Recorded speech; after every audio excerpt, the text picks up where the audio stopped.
Hey, thanks for joining me on the podcast today. I'm so happy to have you. If you're in Utah, it has been a few rainy days, so hopefully this episode will brighten your day as it did mine, and I am just so excited.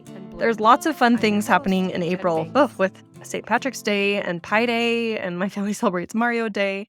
And then also Easter is in March this year. So there's also coming up on March 22nd, a Miss Utah America pageant. And my guest today, Amanda, and I are going to talk more about that in our interview. But I just wanted to let you know right off the bat so you can mark your calendar. So without any delay, let's get to the interview. All right, I'm here with Amanda. How are you today? I'm wonderful. How are you? Doing good. It's always funny in the podcast world because we kind of have a pre-conversation and then the conversation, but it just feels like that's the way to do it. So like, this is how we start. I'm having a wonderful day. Thanks for asking. Right, I know. Okay, well, we'll get more into the nitty-gritty. Tell us a little bit about you and then we'll just go from there. So I'm Amanda McCombs. I've lived in Daybreak for a while, like a lot longer than I thought now that I think about it, for almost 8 years. Wow. No way. Yeah. I'm sorry, because my daughter is 7 and I was pregnant with her when we moved in. So that's crazy. I didn't even think about that. My husband and I have been married since 2015, and I do a lot of things. I'm a first grade teacher. Between the two of us, we have 5 kids. We're a blended family, and that comes with a lot of joy and challenges. And then recently I became Mrs. Daybreak. Talk more about that later. I'm so curious about that part. But before we do that, let's dive in a little bit more to who you are as a person, and then we'll move into what you do. So what is one of your favorite indoor activities and what's a favorite outdoor activity? Okay. Can I do 2 for each? I guess. Thank you. I'm a rule breaker. Audiobooks and video games. Okay. For me, for inside activities. I just love being outside. And I love paddleboarding, which is kind of new-ish to me, but I love hiking. That's so neat. I wish I loved nature more. My husband and I, we say we love the great indoors, but there is something to be said about outdoors. There is a place for nature too. So my husband and I are opposite. Like he could just stay inside all day long and cozy up and do all the things, and I get antsy if I'm cooped up too long. Yes, so true. Well, good thing we have each other because my husband's like that too, and then I'm a little bit more inclined to go outdoors. So You're not both trapped in the house all day long. Yes. Well, you mentioned you do a lot of things. What are some of the hats that you wear? The mom hat is probably the first hat, the mom and stepmom hat. And then this year I teach first grade, and it's my first year being back at it. I'm a teacher, but all those, I might as well be all their moms anyway. I don't know. I'm a caregiver. I take care of animals. And I do the chauffeur hat and the whatever hat. And we don't even need to talk about all the things that come with the teacher hat, because it's not just a teacher hat. It's a lot of teacher hats. That's so true. And props for, I taught second grade for 3 years, and it is a job. Yeah, they're little energy vampires. Yes, that's a good term for it. I love it. Well, what is one of your core values? What drives you the most? Oh, yeah, that one. I was really trying to think about it because, values change over time. That's true. I think authenticity and being able to live your true self. That's so hard to get to, but it's really important. So true. I have shared before that I feel like we come to the earth without any programming, and then we get all the societal and, expectations put upon us, and then we just kind of have to unravel that to get back to ourselves. Yeah. I think one of the things I've really learned through everything that I'm going through is that I have to let go of other people's expectations of me and make sure I'm living up to my own before I'm doing anything else. Yeah, that's so good, because like you said with the kids and the energy vampire, that's what society can be too if we let it. Yeah. Oh, yeah. Especially social media and all the other things. You kind of can get lost very easily and forget what makes you who you are. I had to really think about what my favorite indoor and outdoor activities were, because I hadn't really thought about it before. It's just like whatever my kids do, you know? But since I've been able to do those things and like be more authentic to who I am, I'm a lot happier and my life is a lot easier. And there's so much I don't have to worry about. Forget So those true. people. Yes, so good. Great. Well, my go-to is adversity. I love talking about how challenges refine us and shape our character. So I know it's a loaded question, but what's something that you've experienced that shaped your character? How far back do we want to go? Right? How much time do you have? How much time do you have? Like, are we going to start charging? Is this a therapy session? Right. Very recently, we'll just go back to February last year. Okay. We could go back further, but that's the easiest one. I was diagnosed with shingles and it went through the nerves in my face on this right hand side. And so now that was a year ago. I can't feel any of this at all. And if I can feel it, so like great when I'm getting waxed and stuff, right? But when I can feel it, it's like pins and needles or throbbing and aching pain because shingles is just chicken pox, right? But once you have chicken pox, it just stays in your spine until it's ready. And usually you're like old or broken, or I didn't think I was either one of those things. Apparently I am. So then I couldn't look at any light. And I had like such bad light and sound sensitivity. I couldn't even hear anybody talking around me. Like I was wearing earplugs and like riding in the car with my husband, I would wear one of those sleeping masks. And I finally got a paddleboard like the summer before. Yeah. Couldn't go paddleboarding. I finally got to go like towards the end of the summer, but then like I couldn't see like the snow today. We had some snow. I couldn't see outside watching the kids for recess. So it still hits me really, really hard. My husband had to drive everywhere. I just felt like I was a burden and I couldn't do anything with my kids. Like I love reading and I couldn't read anymore. I was reading Matilda to my daughter and it was too much. Like my eyes couldn't focus and then I couldn't even hear her talking to me. Like the sound of my own kids' voices was painful. And like, what do you do when you're sick? Right? You read or you watch movies or you listen to books or music or whatever. I couldn't do anything. So headphones, mask on, like totally covered up, blinds drawn. I'd be like walking like this in the morning to go close all the blinds. And then I got this really cute head tilt because I was shielding like my face all the time like this. I was wearing hats inside, prescription sunglasses helped, but they didn't help outside. That was still too much. So like months and months and months, I couldn't go outside. Wow. So what got you through that? I don't know. I was just thinking a lot. Like I had a lot of time to reflect because all I could really listen to is like my thoughts in my head. I have that narrator. Trying to think of my narrator in my head even sounds like my voice. I don't think it does. It's like a totally different person. But I couldn't even like listening to myself breathe hurt. And so I just had a lot of time to think about like who I was and what I liked. And I just slept a lot. My eye almost flew out of my head. And also that month, this is February, my mom's house burned down. And they barely made it out alive. They lived up in Preston. And she, like, that's like a totally different thing. But there were all these things happening. And like, I couldn't even look at pictures. I couldn't read the messages. Like, people calling me, I couldn't even answer phone calls. I just couldn't do anything. But I was a teacher. Last year, I was a PE teacher.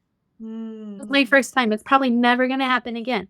But in the gym, there's all those bright lights and sounds and music. And we were like dancing. And I was at like the top of my life. I was like in really, really good shape. And I was doing a job that I kind of love now. It's great. Everything is arts integrated. So we made a nutcracker. It was the coolest nutcracker ever. Not like anyone you would ever see.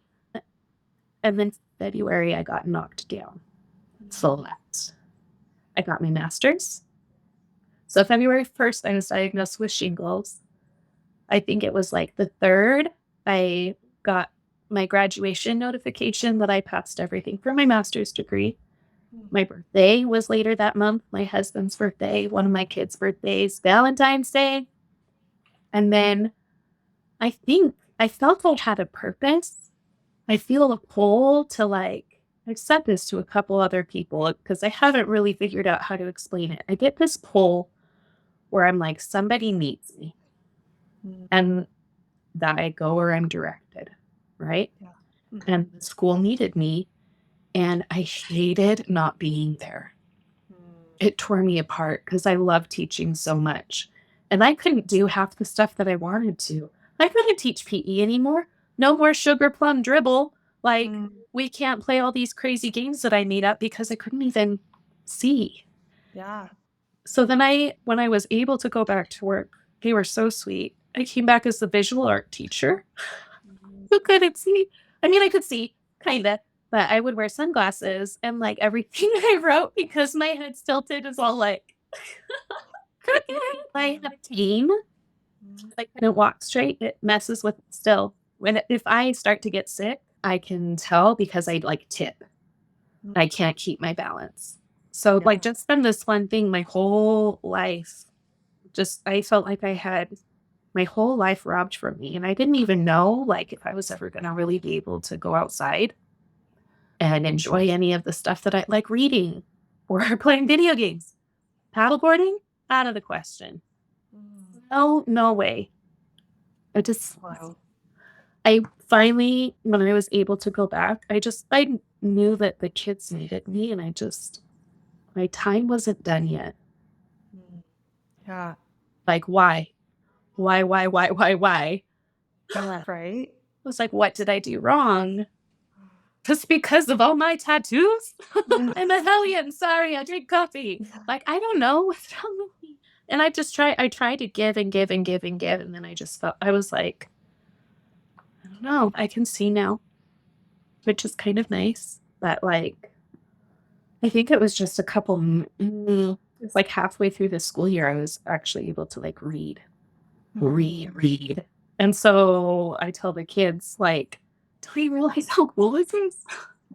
We live in such an amazing place where we can see all these things, and we're taking it for granted. So my whole view of the world just changed, and my priorities shifted.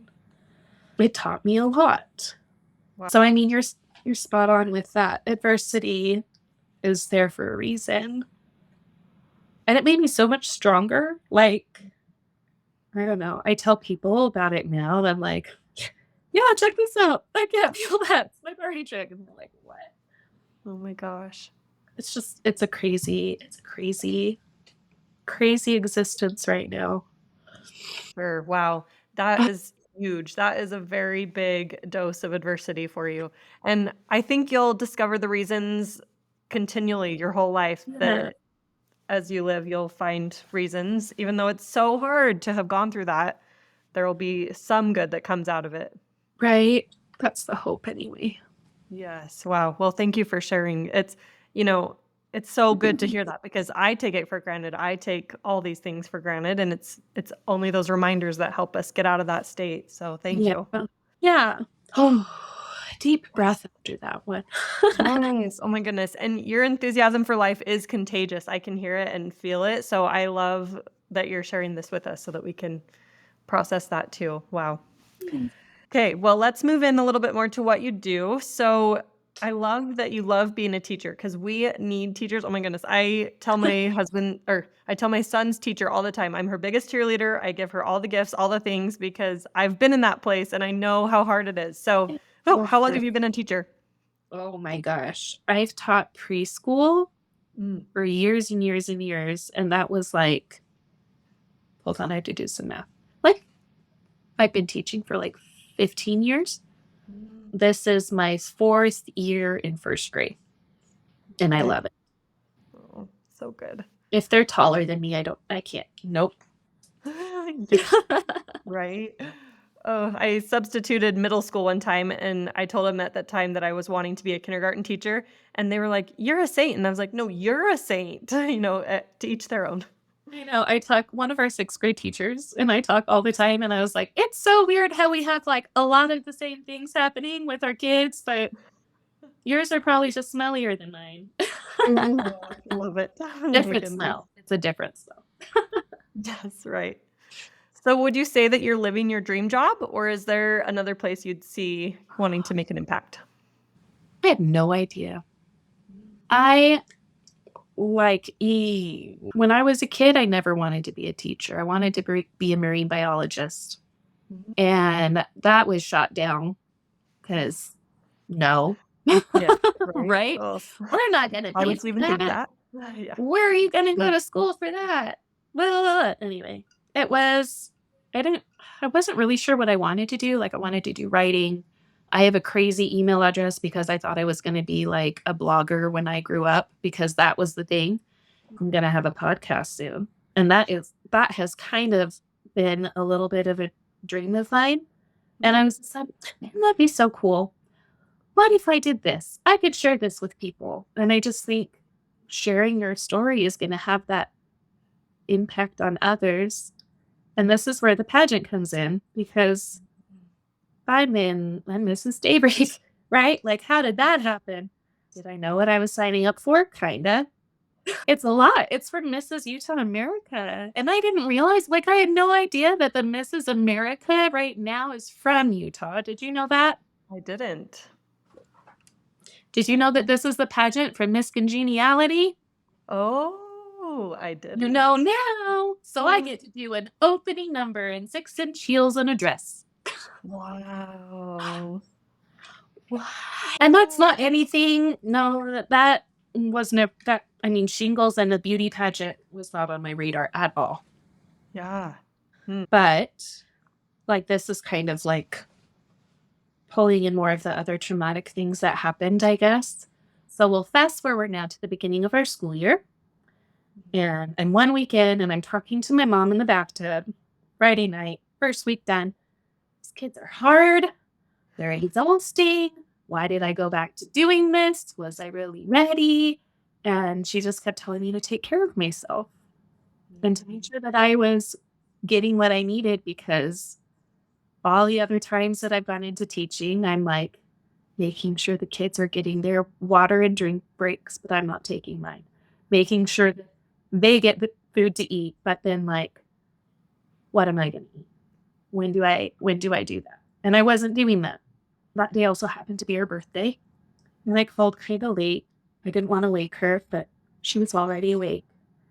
And it was a nice conversation. It was really sweet. And then the next Saturday, she was gone.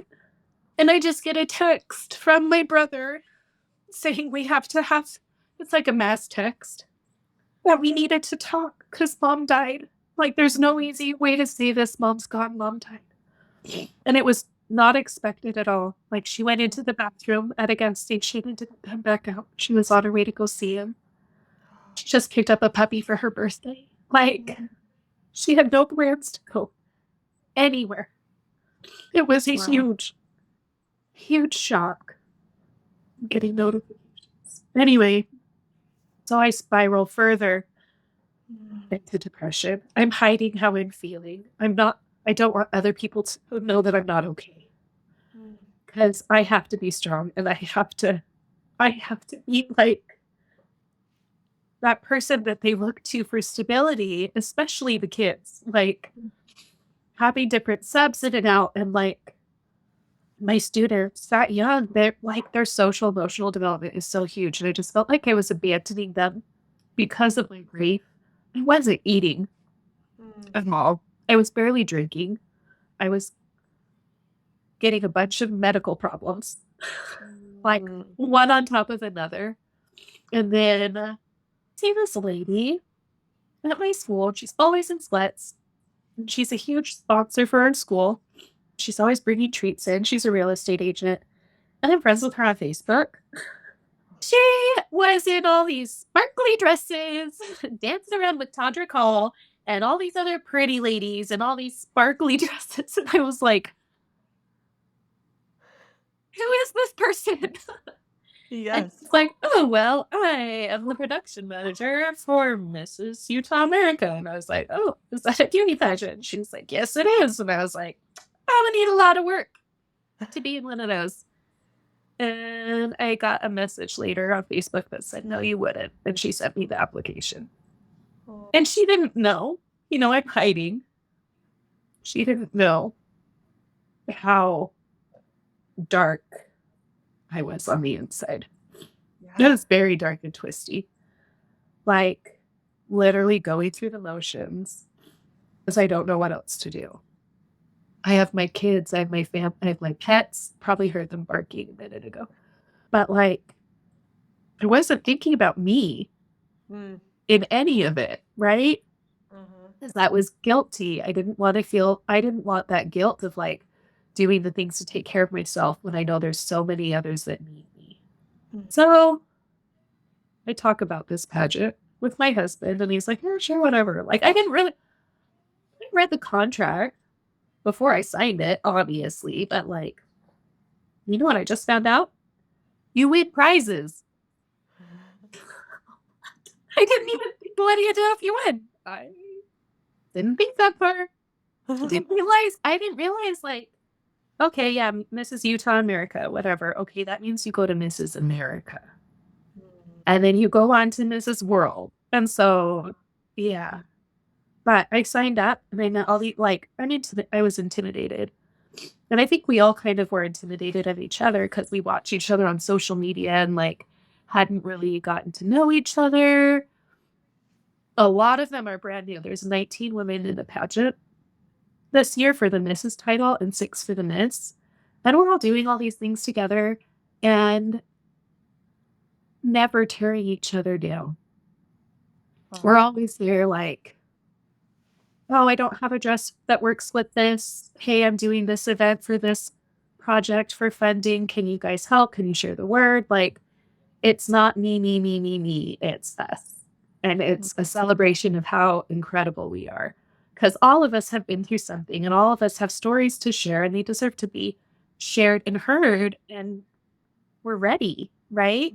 And I think you need to be at a point where you can be ready to be vulnerable before you can, like, do all of that. Yeah. But so now I have all these like girl best friends that I didn't know that I could have because I never had them really before, like, not close enough that we could actually do something, right? They all live like all across the country, and they're like there. It's really cool. It's incredible. I can imagine that you feel so much support and that you've found a community that you can lean on. Yeah, I haven't had that for a while. Wow. So it was really nice. Yeah, and I love that you bring up the vulnerability that's necessary there. I love plant analogies, and so I've been thinking a lot about being dormant and just how we have to go through this wintering process before we can truly bloom. So that's what I see here. You have to get rid of all the, like, gross, yucky, whatever. And then I have, what are they called? I can't remember. Alliums? I think they're like these purple, they grow straight up. They look like lollipops. And when I started, it was just one flower in each spot, and every year another one gets added. So then it's like more and more and more beautiful. But you have to take care of it too. Like, you can't just bleh and then come back and be amazing and wonderful. Like, that's not how it works. It takes work. Yeah, for sure. And like you said with your students, it's not just them. Well, it was just them getting a drink and them eating food, but now hopefully you feed yourself along that. One of my favorite quotes is drink as you pour. Yes. I like that because my mom always said never pour from an empty cup. So I like drink as you pour. Well, I sit down and eat lunch with my students. Yes. I'll go join them in the cafeteria and we have snack time together, and I have a little fridge that's full of things, but like, just like with them, if they're dysregulated and they don't have those basic needs met, they're not sleeping, they're not, and this is part of, I think that it's sad that that's thinking about my students like this is when I was finding like, oh, maybe that's my problem. I'm not getting enough sleep. I'm not getting the food I need. I'm not getting hydrated enough. I'm not being heard. So Yeah. helping them Part to of the think table. about that. Yeah. Yes. Mhm. So I have that experience that I can pull from, but now I'm like giving that to my students so that they can they need So to good. learn that. They need to learn it now. Yeah. Well, thank you so much. I love hearing your story because I kind of saw you and knew about you, but I didn't know you. So it's good to get to know you. We've been like kind of friends for a minute and I've been watching. So it's really nice to talk. And I really Yes. love what you do. So thank you. Yes, thank you. There's so many parallels between being a teacher and being a mom, right? There I had a really student are. I had a student that said, this was before I had kids. They were like, "You're like a mom. You're mean like a mom and you're nice like a mom." Right? Yeah, So there you that's go. I like that's the vibe in my classroom this year. I've got one of my students is my own kid. So that's Mhm. probably where it's coming from. But they don't call me mom. They just treat me like I'm mom. Like I am like I had kids, their costumes ripped or coats were worn and I busted out my sewing machine and sewed them up because they needed it. Right? Yes. Or like Right. I go buy them snacks because they need to eat Mhm. or they're not going to be able to learn. And I'm Yes, not going to be absolutely. able to do my job. Yes. Like you said, we all need our basic needs met and then we can grow further. Yes. Well, is there any For other the- thoughts that you had to share or a favorite quote? I always love asking that question. Oh, you know what one just popped in my head and I haven't thought about it for a really Yeah. long time? Never let the sun set on tomorrow before the sun rises today. That's really good. I think we get discouraged and frustrated with things that happen like today. And so we're not looking forward to things that are coming, but man, it's pretty. Yeah. I was in the dark for so long, you guys. This world is so cool. And what's fun is I'm learning so much with my first graders. Like we look up all kinds of things. Hubble Space Telescope, whatever, pictures of a black hole. Like the world is Yeah. really, really cool. We just take it for granted. So get out there and explore it. Yes. So good. Thank you so much. And I hope everybody comes to the pageant. Oh my gosh. Yes. March 23rd. Please come. Watch me maybe fall. I only tripped once. Well, that sounds so fun. I remember going to like my high school, Miss Springville, or Mr. Springville even, but I'm so excited. Yeah. It's been a long time since I've been to a pageant. So Yay, fun. thank you. I hope you come. I was going to say one more thing and now I don't remember what it Oh is. no, I'm sorry. It's okay. You can get ticket and there's a discount code that Okay. we can link and stuff too. It's day one, all uppercase. It'll get you $10 off a ticket. And there's also live stream tickets available. So if you can't make it, but you still want to see, like these women, they're amazing. We've worked really hard on this show. And I think everybody should tune in and watch. It's going to be really cool. One last thing to leave you with. Yes. I am so sorry because I know we're short on time. You're like kicking me out. No, you're good. My mom used to do pageants.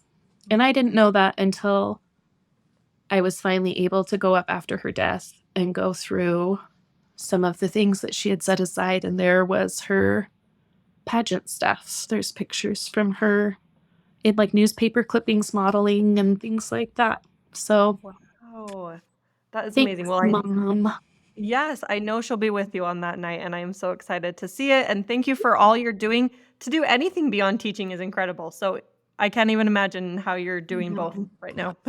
They really got me through it all, I think. Wow. That's awesome. Yeah, they're your reason, not your excuse, right? Yeah, Okay. 100%. Well, hey, thank you so much, Amanda. So good to meet you. Nice to meet you too. Thank you. Thank you for joining me on the podcast, and I will see you next week. Thank you to Ride the Wave Media, and thank you to all who make podcasts possible. Thank you to the listeners. I couldn't do without your support. Be sure to follow me on Instagram at A is for Adversity.